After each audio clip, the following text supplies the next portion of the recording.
WWE wanted Fox to purchase the company. We'll get into this in a moment. Plus, a former Impact Wrestling star has signed with WWE, and a WWE talent breaks their silence following their release yesterday. It's all in the wrestling news right now. With the sheer amount of releases that we've had in WWE over the last 12 months, now 12 months plus, the conversation seems to always turn to, is WWE selling up? And we've had another bit of evidence that suggests this may still be the case. So Freddie Prinze Jr. On his podcast was talking about a conversation that he had with a friend of his who was an executive at Fox. And this friend was interviewed for the WWE COO role. This is the role that ended up going to Khan. And the rest is history. Freddie Prinze Jr. says on his podcast, when he's talking to his friend about the interview, he said, quote, "We were talking about the brand," and he goes, "They wanted us to buy the whole product. They wanted us to buy the whole product, but the number they wanted wasn't a number we were going to pay. So we licensed SmackDown instead." He goes on to say, "I knew they were going to sell a long time ago. But even so, that particular fact hit me like a ton of bricks." So this is an interesting development because whilst, we've talked about the idea of WWE looking for people to offer them money for it, the idea of WWE going to Fox, Andrew, and saying, "Do you want to buy us?" is a slightly new version of the story. Yeah, definitely. Especially when we heard Nick Khan quite a lot last year being like, "Yeah, we're not selling up. No matter, despite what you think, we're open to offers on things such as, those wonderful NFTs and all sorts of other branches of opportunity of business." But he seemed very adamant that no, we're not actually selling the company. But then something like this pops up and it piques your interest. Like, oh, maybe they actually are. I mean, as you were saying at the beginning, obviously with all the releases and things like that, one tends to speculate on such a thing, and for them just to sort of go to Fox and be like, do you want to buy it, is pretty crazy to even think about. Like, wow. I think this is going to be the year, Remember I said this at the start of 2022. Or I'll eat my hat. No, I won't. I've seen that happen to Sam, and it always ends badly. I have a feeling in my waters that this is going to be the year that some major decision on the fate, the very fate of WWE occurs. And so the fact that not only are WWE open for business, but according to Freddie Prinze Jr.'s friend, executive at Fox, saying WWE are looking to sell it on, this will be one to keep an eye on, and we will continue to do so at Cultaholic.com. Meanwhile, business as normal, kind of, for WWE. Just the day after all those releases that we saw from the company in the backstage area of NXT, we've had a new signing, haven't we, Andrew? We have indeed. So Fightful letting us know that Petey Williams has now signed with WWE. So he's a producer now. So Williams has been with WWE on a trial basis for several months now, and we're told that he's past that period, and WWE finalized a deal with him to bring him on as a full-time producer. Those that we spoke to in the company say that a contract was recently offered and was completed this week. So several WWE superstars that we've spoken to since he's come on board spoke highly of his producing and noted that they grew up watching his work. And Williams was previously a producer in Impact Wrestling as well. So, I mean, he was such a staple in like the X division and everything as well. I think if you put someone as talented and someone like Petey Williams who just knows the business, to get him working with talent, either fresh or maybe that have been around a little bit, no matter what, I think he's the kind of person that would try and put forward what's best for the product, really. Or you'd hope so, at least, anyway, You can't help but feel there comes with this a little bit of trepidation because you're being brought into a company that, like, just a few hours before, just laid off a whole bunch of people. Some who hadn't even been with the company that long, like Alison Danger, who'd signed back in October.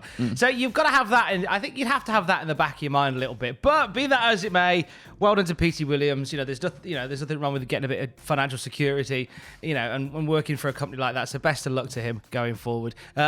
Some other Impact-related news. It's a farewell for Impact Wrestling, as Matt Streicher put out a tweet that he since deleted, saying that his time with Impact Wrestling was done. He put, "I am disappointed that my time with Impact is done. I really enjoyed that locker room. Thanks for allowing me to tell your story. Thanks, everyone. Stay safe." Now, I don't know about you, Andrew, but I really like Matt Streicher's stuff on the whole. I don't feel like, personally, I don't feel like we got the best of Matt Streicher during what I heard of him on Impact Wrestling. Yeah, me neither. Like he's really good. He's obviously done so much stuff with other companies as well, New Japan and Lucha Underground. Like he's definitely cemented himself as an announcer now, and a really good one at that too. And as you were saying, yeah, I don't think he really hit his the full potential he could have gone to in Impact Wrestling. And I mean, the way that the tweet is worded, he's disappointed. Perhaps he himself also feels like he didn't reach that potential that he could have done too. And I mean, wherever he goes next, I'm sure he's going to be fine. Perhaps he'll even go back to New Japan or Lucha Underground when restrictions and things are lifted a little bit. I'm sure it's not the last time we hear from Matt Streicher. But yeah, you never know. Maybe down the road, Streicher comes back with Impact Wrestling, something gets renewed. Who knows? But it'll be nice to see what he does next, and it'll also hopefully be nice to see him back at Impact at some point soon. Like that would be good too. Some lovely National Wrestling Alliance news to tell you about today. Nick Aldis has officially re-signed with the NWA. It was revealed on Busted Open Radio just a few hours ago. A brand new deal with him staying at the NWA. But if you're a fan of NWA Power, and maybe you've sort of lost track of it a little bit since it moved to Fight, they announced as well that Power is moving back to YouTube, along with a brand new show called NWA USA. So the NWA shows have been behind that subscription wall on Fight TV. You're still going to get early access Tuesday nights on Fight TV, but then if you wait till Friday, they'll be free on the YouTube channel as well as NWA USA, and a brand new show called NWA All Access. I'm happy about this. I've really enjoyed what the National Wrestling Alliance does. It has an old school flavour for fans of a certain vintage like myself. Can you truly get behind? I'm happy to see more NWA in 2022. It's a good move. It's a good move going back to YouTube again. I think that gets a lot more eyes on NWA. I remember when it was on YouTube before, and I used to jump in and that.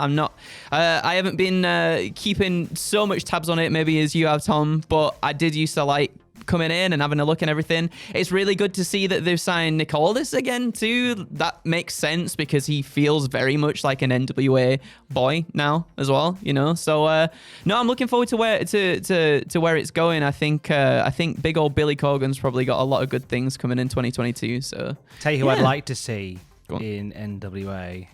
Timothy Thatcher. I'd love to see Thatcher released from WWE yesterday. I feel like he's got a style, a charisma, an energy that would fit that scene beautifully. Agreed. Danny Burch and Oney Lorcan as well. Get them in there. I never even thought of Biff and Danny, or Martin Stone, however he'll be calling himself now. But that's very exciting. So some possible names. That's just fantasy booking in my brain. But one person who got released from the company yesterday has broken their silence on it. Road Dogg, who's been working for WWE for a long old time, working behind the scenes since 2015, where he was working as a writer on SmackDown Live. And then he left that job. He went to work as a producer for NXT, and as of yesterday, he's away from the company. He put on Facebook just a few hours ago, "Guys, I'm doing well, and I thank you for all the love. I'm going to take a few days for myself and process this. God is still on the throne, and I will provide. It's just business." I feel like he's taking it all in good stride, hasn't he? Yeah, without a doubt.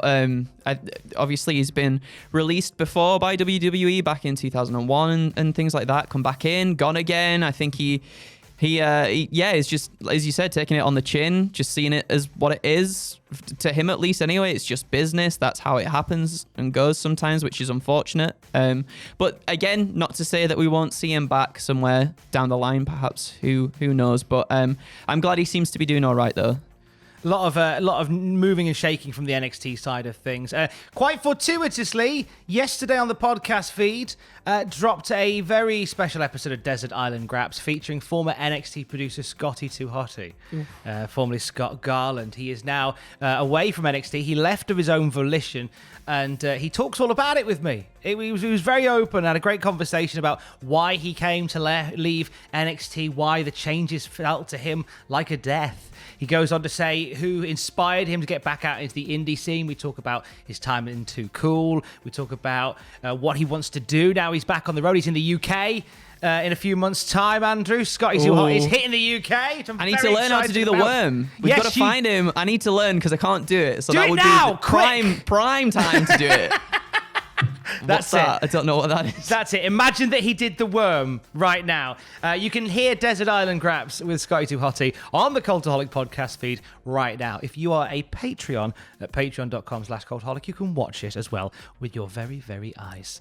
I'll speak to you when I speak to you. Are you doing Twitch this week as well? Are we back to normal? So I'm not entirely sure. I've heard multiple things that there could be a Survivor Series punishment happening on Friday for the losing team. What were they called? The Toon Squad. Yeah, that could be happening. Losers. And their punishment was to watch every single Survivor Series main event back to back. So whether that's happening or not, I'm not entirely sure. You will hear it when we hear about it. But other than that, I got nothing else. I got nothing else to plug, Tom. What about yourself? Just the podcast and the fact that in about 5 seconds, I'm going to say Keys Keys and you're going to say Love You Bye. Amazing. We didn't do the last two videos, so here we go. Keys Keys. Love You Bye.